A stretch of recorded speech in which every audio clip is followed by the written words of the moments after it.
masa lampau kita. Masa lampau yang tak akan kembali dah. Jauh terus.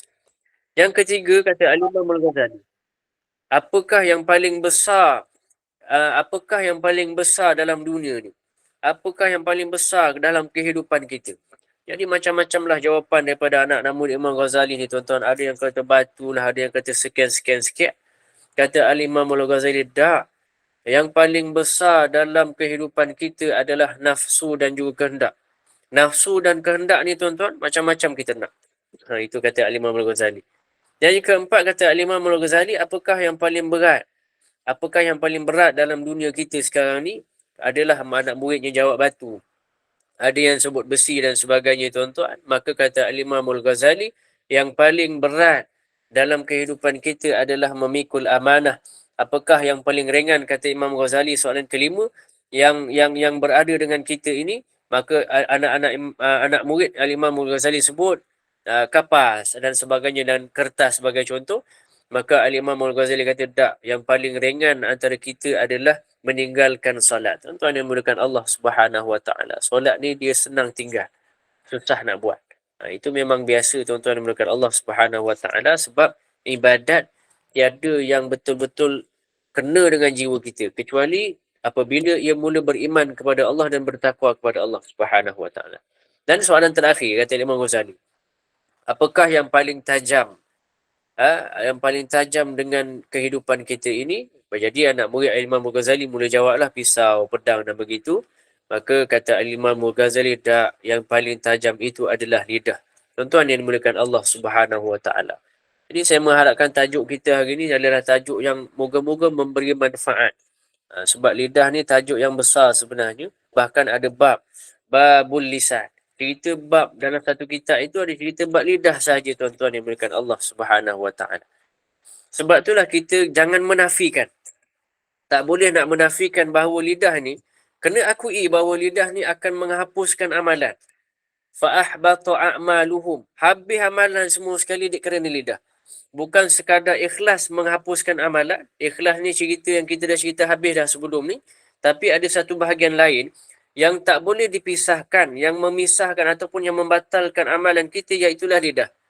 Ya ayyuhalladzina amanu la tubtilu sadaqatikum bil manni wal adha. Tak ingat ke kata Allah Subhanahu Wa Taala? Wahai orang beriman, janganlah kamu duk batalkan pahala sedekah kamu bil manni wal adha. Ada dua keadaan orang membatalkan sedekah dia, tuan-tuan. Bil manni wal adha, iaitulah yang pertamanya apabila kita mengungkit-ungkit sedekah kita. Yang keduanya, bila kita sakitkan hati orang yang terima bantuan daripada kita tersebut. Tuan-tuan yang dimulakan Allah Subhanahu Wa Taala, dan realiti itu berlaku sekarang. Dua ini berkaitan dengan benda yang kita cerita dah. Bil manni wal adha. Pertama tentang lidah yang kita nak cerita sekarang. Yang kedua, wal adha, jangan sakitkan hati orang yang terima bantuan. Ia berkaitan penuh dengan ikhlas. Dua benda yang sama yang kita cerita, tuan-tuan yang dimulakan Allah. Sebab tu saya nak sentuh bab lidah juga hari ini. Bahkan tuan-tuan yang dimulakan Allah Subhanahu Wa Taala, kalau dalam tafsir Ibn Kathir itu, selak tuan-tuan, ada satu kisah riwayat daripada Ibnu Jarir. Ibnu Jarir ni pun ada tafsir dia sendirilah. Jadi Ibnu Jarir ni dapat cerita daripada Waqi'. Waqi' cerita kepada Ibnu Jarir. Tuan-tuan yang dimulakan Allah Subhanahu Wa Taala, dok ceritakan tentang siapa, tuan-tuan? Tentang Luqman Al-Hakim. Ada dalam surah Al-Luqman. Dan tafsir ini berkaitan dengan surah Luqman tersebut. Tuan-tuan, Luqman ni siapa? Luqman Al-Hakim ni siapa, tuan-tuan? Luqman Al-Hakim ni asal dia adalah seorang hamba sahaja. Dia adalah orang Habsyah, orang gelap. Orang hitam-hitam begitu, tuan-tuan. Kemudian bila dah jadi hamba, kemudian lepas daripada jadi hamba tu, dia jadi tukang kayu. Sambil hamba, sambil tu dah dia jadi tukang kayu begitulah. Tu ada majikan dia membenarkan. Jadi satu hari majikan dia duk cakap, Luqman, sembelihkan aku seekor kambing. Sembelihkan kami seekor kambing. Jadi bos dia suruh sembelih kambing lah. Maka dia pun sembelih, tuan-tuan. Bawa lah yang paling baik, kata bosnya itu, kata majikannya itu. Maka ketika itu Luqman Al-Hakim ni, bila dia kata bawa yang paling baik, tuan-tuan, dia bawa apa, tuan-tuan? Dia bawa pada tuannya hati dan lidah yang dia bawa. Sampai tahap majikan dia kata, akhirnya majikan dia pandang siapa tu Luqman ni. Luqman ni memang orang yang baik lah, hamba yang baik. Majikan dia tak marah, tuan-tuan. Majikan dia tengok macam tu, majikan dia nak tahu lagi, maka majikan dia kata, kalau macam tu boleh tak bawa pula benda yang paling jahat. Benda yang paling tak elok sekali dalam tubuh kambing, lembu yang kambing yang minta sembelih tu. Maka tuan-tuan dimulakan Allah Subhanahu Wa Taala, Luqman datang dengan bawa hati dengan lidah yang sama. Majikan buah dia heran habis. Akhirnya kata Luqman Al-Hakim, hati ini adalah raja. Dia bawa dua tuan-tuan, hati dengan lidah. Hati kita dah cerita dah pasal raja. Hati ini adalah raja. Dialah yang menentukan kedudukan kita. Baik hati itu, maka baiklah lidah. Tuan-tuan. Dan baiklah kemudiannya orang tu. Baik hati dia, baik lidah dia, kemudian jadi baik orang tu. Tapi kalau hati dia ada masalah, lidah dia akan bertindak membalikkan imej buruk diri dia itu, maka sebab itulah lidah pun boleh jadi buruk. Tuan-tuan, dan dimuliakan Allah Subhanahu Wa Taala. Sampai tahap tuan-tuan yang dimuliakan Allah Subhanahu Wa Taala. Nak cerita lidah ni tuan-tuan, banyak sangat hadis-hadis Nabi sallallahu alaihi wasallam. Tuan-tuan, lidah ni dia punya kekuatan yang sangat dahsyat, bahkan dahsyat, lebih dahsyat daripada pedang, lebih dahsyat daripada pisau. Tuan-tuan, pedang nak dengan pisau ni kita nak tikam kena berdepan, kan? Tapi kalau lidah ni kita nak tikam daripada Johor ke KL pun boleh. Tikamlah habis. Boleh tikam tuan-tuan, tuan-tuan boleh tikam hati saya boleh tikam hati tuan-tuan sekarang. Hanya menggunakan mulut sahaja, syafatain yang dalamnya ada lisan namanya lidah. Tuan-tuan yang memuliakan Allah Subhanahu Wa Taala. Sampai tahap Nabi SAW duk jaga sangat lidah ni tuan-tuan. Sampai Nabi kata apa SAW? Admanu li sittan, kata Nabi SAW. Min anfusikum. Fa'admanu lakumul jannah. Kata Nabi SAW. Tuan-tuan, Nabi beri satu jaminan. Aku jamin 6 perkara. Li sittan min anfusikum. Aku jamin 6 perkara daripada diri kau. Maka kalau kau dapat jaga 6 ni, aku jamin kau masuk syurga. Kata Nabi SAW. Bahkan hadis ini untuk kita sekali tuan-tuan. Apa kata Nabi SAW? Yang pertamanya, asdiqu idha hadathtum. Kata Nabi SAW, yang pertama sekali yang Nabi highlight adalah untuk masuk syurga, katalah benar bila bercakap. Asdiqu idha hadathtum. Tuan-tuan tengok betapa pentingnya lidah bagi Nabi SAW. Saya sambunglah 6 tuan-tuan, takkan saya nak berhenti buat lidah saja kan. Saya sambunglah, Nabi sebut lagi tuan-tuan, fa'aufu idza wa'adtum. Tunaikanlah bila dah janji tu tuan-tuan. Termasuklah bila kita dah berjanji dengan si isteri untuk tidak berkahwin lagi selepas kematian isteri. Itu pun suatu janji, kata ulama-ulama. Dan janji itu bila kita mungkiri, maka ia adalah satu dosa. Tuan-tuan yang dimuliakan Allah Subhanahu Wa Taala. Sampai tahap begitulah janji, pentingnya janji, kata ulama. Walaupun ketika itu kita rasa macam main-main, sebenarnya ia adalah satu janji yang perlu dipatuhi. Tuan-tuan yang dimuliakan Allah Subhanahu Wa Taala. Dapat patuh 6 perkara ini, maka masuk syurga, kata Nabi SAW. Nabi sendiri yang tarik. SAW. Maka kata Nabi SAW lagi, Allahumma salli ala Muhammad wa adul amanah. Tunaikanlah amanah bila diberi. Kata Nabi SAW. Kemudian Nabi kata, wahfadhu furujakum. Jagalah kemaluan-kemaluan kamu. Kata Nabi SAW. Wa ghaddu absarukum. Tundukkan pandangan-pandangan kamu. Yang kelima tu kan. Tundukkan pandangan-pandangan kamu. Tuan-tuan dimulakan Allah Subhanahu Wa Taala. Dan tunduk pandangan ni tuan-tuan saya sentuh sikit lah. Ia bukan berkaitan dengan perempuan dengan lelaki sahaja, bahkan perempuan pun perlu tundukkan pandangan. Dan normalisasi kita sekarang ni yang duduk dalam feminism tu, suatu isu ataupun kebiasaan untuk perempuan ni keluar dan buat apa perkara semuanya seperti mana lelaki buat, menyebabkan waraddu absarukum ini menjadi topik utama dalam perbincangan ulama sekarang. Tuan-tuan yang dimuliakan Allah Subhanahu Wa Taala. Bahkan kata Nabi SAW yang akhirnya, wa kuffu aydiyakum, iaitulah Nabi boleh jamin seseorang itu masuk syurga kalau tangan dia itu tidak buat jahat.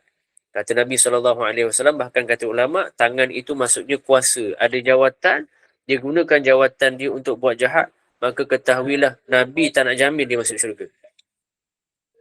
Tuan-tuan yang dimuliakan Allah. Sampailah Ibnu Salah sebut, tapi dalam banyak-banyak 6 tadi tuan-tuan, satu yang paling utama Nabi sebut iaitulah jaga lidah supaya tidak bercakap bohong. Bahkan Sayyidina Ibnu Salah, namanya Sayyidina Ibnu Salah, beliau sebut tuan-tuan, indikator ataupun pertimbangan nak tahu orang tu baik ataupun jahat ada disebut dalam 4 buah hadis, kata beliau. Dia kumpul hadis, maka beliau kata sebenarnya nak tahu orang tu baik ataupun tidak ada 4 tempat je.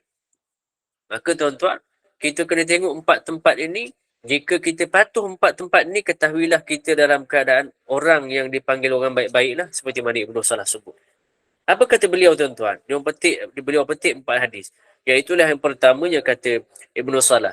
Satu hadis Nabi SAW, min husnil islamil mar'i tarkuhu ma la ya'nihi, kata beliau. SAW, Nabi SAW sebut, tinggalkanlah apa yang tak ada kena-mengena dengan dia. Dia macam mana? Jaga tepi kain orang ni bagus tuan-tuan. Jaga tepi kain orang ni bagus. Sebab kita mesti ada tegur orang yang buat jahat. Mesti tuan-tuan. Tapi masalahnya zaman kita ni tuan-tuan, kita bukan jaga tepi kain orang. Dah, bukan. Kita ni masuk dalam kain tu tuan-tuan. Itu yang jadi masalah tuan-tuan yang dimulakan Allah Subhanahu Wa Taala. Tinggalkan apa yang tak ada kena-mengena, dan itu adalah Islam. Apa yang tak ada kena-mengena dengan kita, jangan duk judge, jangan duk mikir macam mana sekian-sekian boleh berlaku. Tinggalkan, dan itu adalah yang baik utama. Siapa yang tinggalkan begitu, ketahuilah dia adalah orang yang baik. Tuan-tuan yang dimulakan Allah Subhanahu Wa Taala. Kalau belum tinggal, maknanya kita belum jadi cukup baik, tuan-tuan. Yang kedua, kata Ibnu Salah, Allahumma salli Muhammad, sahabat pernah jumpa Nabi SAW. Dia ambil satu hadis yang kedua. Sahabat pernah jumpa Nabi SAW. Apa kata apa kata Nabi SAW dalam riwayat ini? Maka dia berjumpa, sahabat tersebut jumpa dengan Nabi SAW. Beliau minta pada Nabi, wahai Nabi, wahai Tuan lah, dalam hadis tersebut Sayyid lah. Wahai Tuan, boleh tak kau ajarkan aku satu amalan yang kalau Tuan ajar kepada aku akan amalkan yang ni je. Yang ni je aku akan amalkan. Yang lain dah. Aku tak nak ambil tahu dah. Yang satu tu je aku nak amalkan. Apa benda yang boleh aku buat macam tu? Tuan-tuan, Nabi kata apa? Sallallahu alaihi wasallam. Nabi bagi perkataan dua saja, tuan-tuan. La taghdab. Jangan marah. Tuan-tuan. Allahumma salli ala Muhammad. La taghdab. Jangan marah. Fa'ada'a. Allahumma salli. Fa'ada'a alai. Kata sahabat tersebut, takkan tu je. Kan? Takkan tu je. Takkan setakat jangan marah je, dia kata dengan Nabi SAW. Tuan-tuan, dia marah Nabi. Takkan tu je. Tuan-tuan, Nabi ulang balik semula. Jangan marah. Ni kenapa marah-marah ni? Nak tanya pun marah-marah. Kena marah Nabi, tuan-tuan. Tapi Nabi ulang balik. Jangan marah. Tuan-tuan, yang dimulakan Allah Subhanahu Wa Taala. Bukan tak boleh marah. Kena ada sikap marah. Tapi marah itu biarlah bertempat. Kan, kalau orang Melayu sebut, jangan marah nyamuk, kelambu kena bakar. Itulah tuan-tuan yang dimulakan Allah Subhanahu Wa Taala. Yang kedua, nak tengok orang baik. Yang ketiga, nak tahu orang tu baik atau tidak. Ataupun diri kita ni sama ada baik ataupun tidak. Apa kata Nabi SAW? Tak sempurna iman kalau kita tak cinta saudara se-Islam kita macam diri kita sendiri. Kalau kita duk lupa dah sekarang tentang Palestin, tuan-tuan, ketahuilah kita terkeluar daripada kumpulan ini. Tuan-tuan yang dimulakan Allah Subhanahu Wa Taala. Walaupun kita kadang-kadang tak tengok dah berita Palestin, tapi hati kita tetap ada rasa dengan orang Palestin, Allah masih golongkan kita dengan golongan orang baik. Allah masih nak jadikan kita golongan orang-orang yang ke kanan tu, tuan-tuan. Yang dimulakan Allah.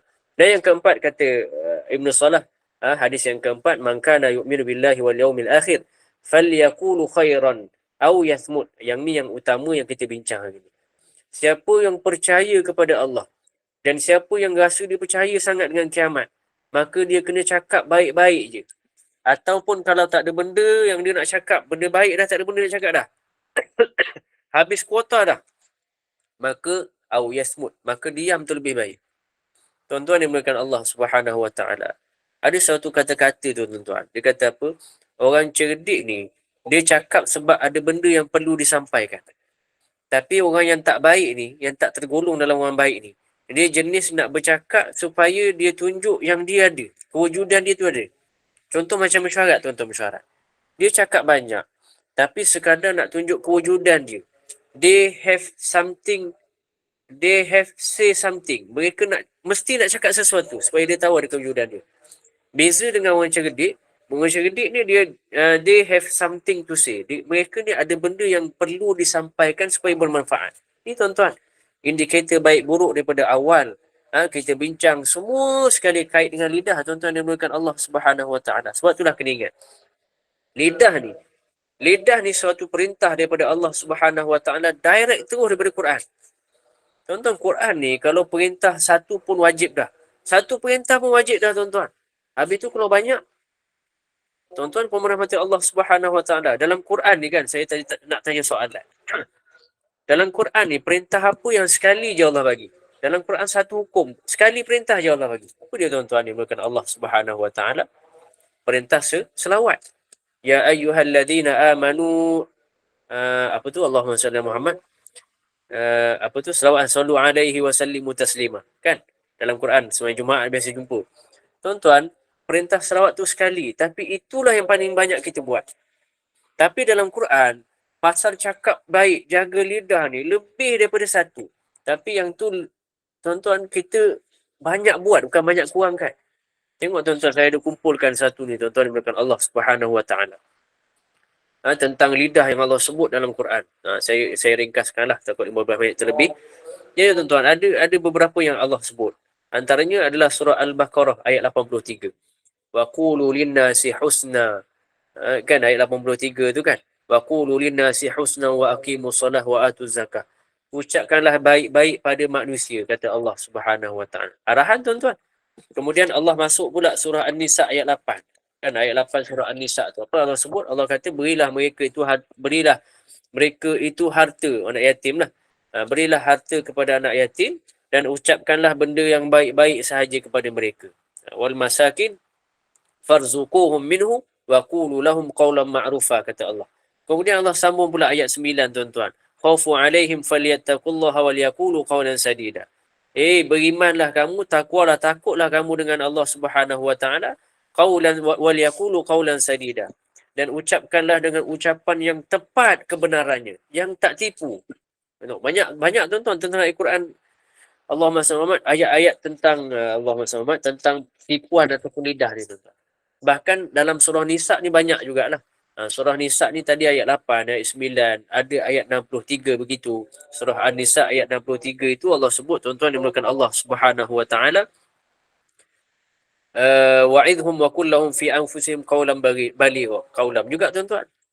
Ada lagi, tuan-tuan, iaitu kata Allah Subhanahu Wa Taala, kalau nak beri nasihat itu, yang nasihat itu kalau boleh sampai berbekas dalam hati.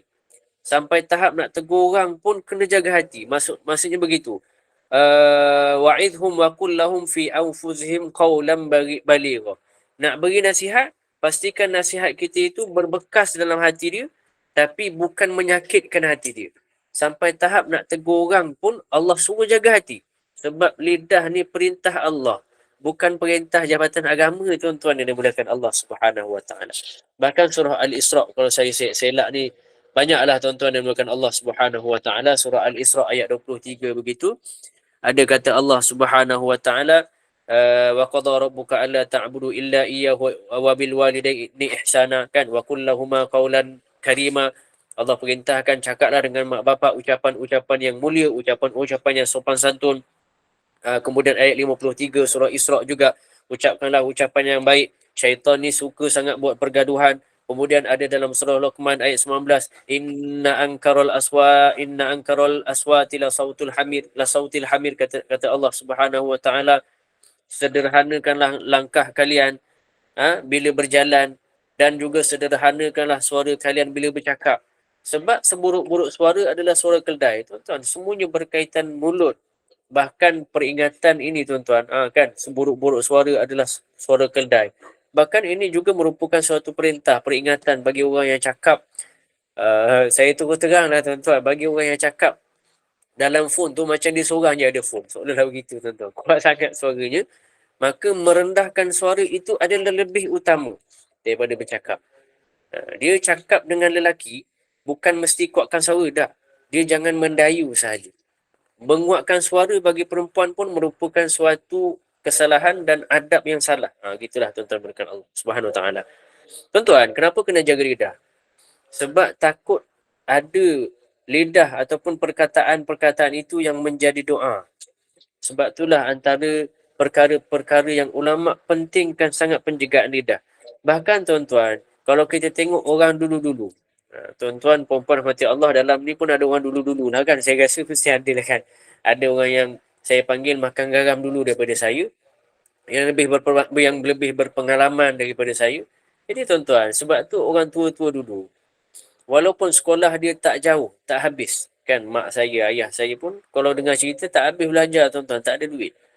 Tapi bila dia nak marah anak dia tuan-tuan, dia akan jaga betul perkataan, jaga sangat. Orang tua-tua dulu dia jarang dengar dia maki anak dia habis-habis. Tak ada. Kalau anak tu lari dalam masjid, apa yang dengar tuan-tuan? Bertuah punya anak. Itu je tuan-tuan. Tengok cerita Upul Ipin. Bertuah punya anak si atuk je tu kan. Itu saja tuan-tuan yang dia buat. Nakal tu disebut bertuah. Bertuah apa tuan-tuan? Bertuah apa yang mudah-mudahan bertuahlah nanti bila dah besar. Jadi dah orang baik, jadilah sekian-sekian-sekian. Tuan-tuan, kalau orang Arab pun tuan-tuan, bila anak dia nakal, kalau perasan lah, kalau tuan-tuan perasan, orang Mesir tak lah, orang Mesir tak macam tu. Orang Arab yang cakap fusah ni, Morocco, Yaman. Kalau anak dia nakal tuan-tuan, dia tak sumpah seranah, tak ada. Yang sumpah seranah ni zaman-zaman kita, generasi Z, generasi Y, generasi X. Sangat-sangat adab yang kurang. Saya tak tahu kesalahan yang mana menyebabkan adab kita kurang, termasuk saya. Tuan yang berikan Allah Subhanahu Wa Taala. Tuan-tuan, orang sekarang lain. Nampak anak dia nakal, panjat sofa, terjun. Panjat sofa, terjun. Kan? Apa yang dia cakap, tuan-tuan? Kau ni dah kenapa? Dah macam beruk dah. Tuan-tuan, macam mana boleh panggil anak beruk? Kalau anak dia beruk, dah mak bapak dia. Kan, tuan-tuan? Kalau dah dia beruk, mak bapak awak tu lah beruknya juga. Kan, begitu, tuan-tuan kan? Tuan-tuan yang mulakan Allah Subhanahu Wa Taala. Itu bahasanya, tuan-tuan. Sebab lidah ni satu benda yang bahaya. Jadi orang Arab ni, tuan-tuan, kalau anaknya nakal, dia akan bagi gelaran apa? Dia akan sebut bahlul. Ya bahlul. Gitulah marah dia. Halul enta. Bahlul enta. Gitu kan. Kasarlah sikit kalau kita rasa kasar betul dia ni. Padahal tuan-tuan, bahlul namanya. Padahal bahlul ini sebenarnya nama orang. Dalam Malaysia ni masuk, saya tak pastilah macam mana. Kalau saya faham, perkataan bahlul tu masuk daripada cerita Piramli itulah. Piramli tu tak tahu dapat daripada mana. Mungkin kisah yang sebenar lah dia dapat kan. Tuan-tuan, Bahlul ni nama orang. Nama dia, Bahlul lah orang panggil. Tapi nama sebenarnya Wahab Ibnu Amir. Namanya sedap tuan-tuan. Yang dimulakan Allah Subhanahu Wa Taala. Hidup zaman Khalifah Harun Ar-Rashid. Diberi nama oleh Khalifah tu sendiri. Meninggalnya Bahlul ini di Syria. Dan beliau adalah seorang bekas hakim. Qadi tuan-tuan. Tinggalkan pekerjaan Qadi itu, tinggalkan pekerjaan hakim itu. Kemudian dia jadi orang sufi. Orang yang mempelajari adab secara mendalam tanpa meninggalkan hukum fiqah dan juga hukum akidahnya. Tuan-tuan, jadi akhirnya orang Arab ni, dia mengharapkan anak-anaknya itu jadi baik seperti mana Bahlul tadi. Baik sangat, sufi sangat, beradab terlampau. Tuan-tuan yang dimulakan Allah Subhanahu Wa Taala. Bahkan makam beliau Bahlul ni, makamnya berada di Syria. Ada di Syria lah. Tapi Damsyik Syria ni dia dah tak boleh masuk dah sekarang kan. Tapi kalau boleh masuk, ada makamnya di sana. Cuma tuan-tuan, terpulang lah kan tuan-tuan. Kalau nak panggil anak Bahlul ke tidak balik ni, baliklah kan. Kita mungkin faham tuan-tuan. Kita faham, oi lepas kuliah Bahlul panggil anak tak apa ke tuan-tuan. Jiran-jiran yang tak faham tu, oi habis tuan-tuan jadi fitnah. Tuan-tuan dimulakan Allah Subhanahu Wa Taala. Kan tak pasal-pasal habis aku yang kena. Aku. Saya yang kena tuan-tuan. Habis saya yang kena. Ustaz Nazim kuliah bab lidah, dia kata kena panggil Bahlul. Habis tuan-tuan punah. Tuan-tuan dimulakan Allah Subhanahu Wa Taala. Jadi kalau adat kita tu agak tak kena dengan masyarakat. Jadi tak payahlah panggil Bahlul, tak payah. Tak sesuai dengan adat kita, tinggalkan perkataan tu. Cuma adat nama bertuah tu sangat cantik. Tuan-tuan dimulakan Allah Subhanahu Wa Taala. Cuma bertuah hanya kita dulu. Walaupun dengan bertuah, kita ada rotan. Beza dengan sekarang, maki hamun tapi tanpa rotan. Dan itu memang diterbalikkan daripada apa yang Islam ajar. Dan akhirnya, anak-anak menjadi orang yang tidak tidak menepati ataupun Allah tidak membantu hidayahnya untuk sampai kepada anak kita. Tuan-tuan yang dimuliakan Allah Subhanahu Wa Taala. Bahkan nanti tuan-tuan yang dimuliakan Allah Subhanahu Wa Taala, bab lidah ni banyaklah, ada riwayat sampai syurga ni menanti kedatangan dia. Kan? Biar dia mati cepat sikit sebab syurga dah tunggu. Seolah begitulah. Al-jannatul mushtaq, kata Nabi sallallahu alaihi wasallam. Al-jannatul mushtaq ala arba'atun nafar. Arba'an nafar. Syurga ni rindu sangat dengan 4 orang jenis. 4 orang. Yang pertamanya adalah qari'ul Quran. Orang yang selalu sangat baca Quran. Yang kedua adalah hafizil lisan. Orang yang selalu ataupun memang sentiasa jaga lisan. Yang ketiga adalah orang yang muti'mil ji'an. Orang yang belanja orang makan, tuan-tuan. Malam ni ada makan tak kita, tuan-tuan? Tak ada kan, tuan-tuan? Kalau ada pun duit kumpul-kumpul ke, duit orang sedekah ke, duit memang persatuan. Jadi sedekah belanja orang makan adalah menyebabkan syurga rindu kepada orang tersebut. Dan yang keempat, tuan-tuan, ta'imi fi syahr Ramadan. Iaitulah orang yang tak sabar ataupun merindui bulan Ramadan. Awal-awal sebelum Ramadan, Rejab 2 bulan lagi ni, awal-awal doa dah. Panjang umur, moga-moga sampai Ramadan. Excited sangat dah. Berdetak-detuk hati dia nak menangis rasa bila dengar Ramadan. Itu adalah tuan-tuan bukan Allah yang dirindui oleh syurga. Dan salah satu yang kita sebut adalah orang yang jaga mulutnya. Itulah yang kedua tadi. Tuan-tuan, bahkan Nabi SAW sebut, may yatman lima baina lihyaihi wa ma baina rijlaihi atman lahu jannah. Kata Nabi SAW.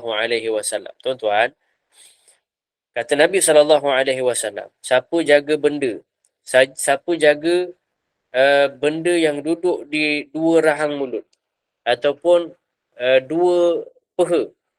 2 rahang mulut lidah lah, dan juga 2 peha kemaluan lah. Maka siapa yang jaga 2 benda ni, tuan-tuan, daripada mula dia sampai mati dia, aku jamin dia masuk syurga, kata Nabi SAW. Bahkan anggota tubuh badan ni, setiap pagi, dia akan katakan kepada lisan, satu hadis Nabi SAW sebut, ayyuhal lisan, tubuh badan cakap dengan lisan kita setiap pagi, tuan-tuan, innaman nahnu minki, kami semua ni akan ikut kau, kami semua ni akan ikut kamu. Ini istaqamti fastaqamna, kalau kamu duduk jalan lurus, kami pun akan ikut jalan lurus belakang kamu. Wa ini wajadti wajadna, kalaulah kamu buat benda yang tak betul, aku akan ikut kamu juga. Tuan-tuan dimulakan Allah Subhanahu Wa Taala, kata Ibnu Katsir dalam mensyarahkan hadis ini dalam kitab tafsir itu, kata beliau adalah menunjukkan bahawa lidah ini merupakan imam kepada tubuh badan. Dengan sebab itu Nabi pernah pesan kepada Muaz bin Jabal. Apa kata Nabi SAW? Nanti kat Yaman jangan lupa suruh orang jihad, suruh orang puasa, suruh panjanglah Nabi pesan SAW. Tapi yang menariknya, sekali pesanan Nabi tu, Nabi jeli lidah dia. Gitu kan? Nabi jeli lidah. Tapi tak bunyi lah, tuan-tuan, tak bunyi. Terkejut tuan-tuan Muaz Ibn Jabal radhiyallahu anhu. Akhirnya Nabi SAW kata apa? Kuf alaika hadha. Tunjuk kat lidah ni. Kif alaika hadha. Tunjuk kat lidah ni, mu jaga lidah ni, kata Nabi SAW. Inna lana muakhiduna bima tatakallamu bih. Kata Nabi SAW.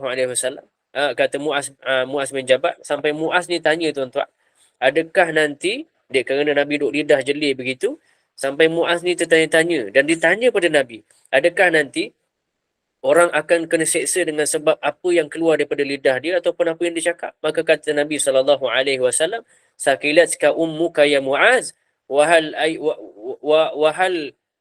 yakum wahal yukabbalun nas ala manakhirihim ila hasaiduhum alsinatihim, kata Nabi SAW. Kau tak tahu ke Muaz, nanti orang akan dicampakkan ke dalam neraka, maka yang dicampakkannya itu adalah muka lebih dahulu. Ada riwayat lain sebut kepala dulu yang masuk. Sebabnya adalah kerana mulut-mulut mereka, kata Nabi SAW. Sehinggalah hukumannya nanti di akhirat adalah bahagian yang paling hampir dengan lidah dulu dicelupkan ke dalam neraka. Apa dia, tuan-tuan? Muka. Orang boleh diseksa oleh Allah Subhanahu Wa Taala kakinya dulu, badannya dulu. Tapi Allah Subhanahu Wa Taala buat pada mereka yang tak jaga mulut ni, Allah tenggelamkan muka dia dulu, dicampakkan wali'auzubillah oleh Allah Subhanahu Wa Taala. Tuan-tuan dimuliakan Allah Subhanahu Wa Taala, walihada.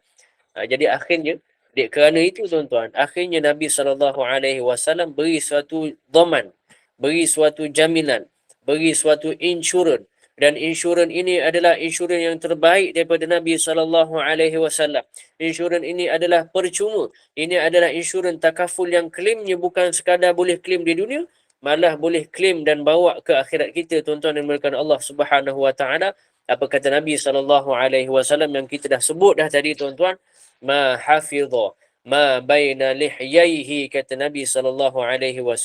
Wa ma baina fakhidhaihi dhaminhu lahul jannah. Siapa yang pandai, dia jaga betul-betul apa yang berada dalam dua rahangnya itu, iaitulah lidah dan mulut dia, ataupun ada satu riwayat sebut syafatain, siapa yang boleh jaga bibir dia, wa ma baina fakhidhaihi, dan apa yang berada di pehanya itu, iaitulah kemaluannya itu, dominhu lahu jannah, ketahuilah aku sendiri yang akan panggil Syarif, jamin dia masuk syurga Allah Subhanahu wa taala. Tuan-tuan dan dimuliakan Allah Subhanahu wa taala, aku lu qauli hadza wa astaghfirullahal azim li wa lakum. Moga bermanfaat kita hari ini. Jika ada tambahan saya akan bawa lah ke depan lagi insya-Allah Subhanahu wa taala.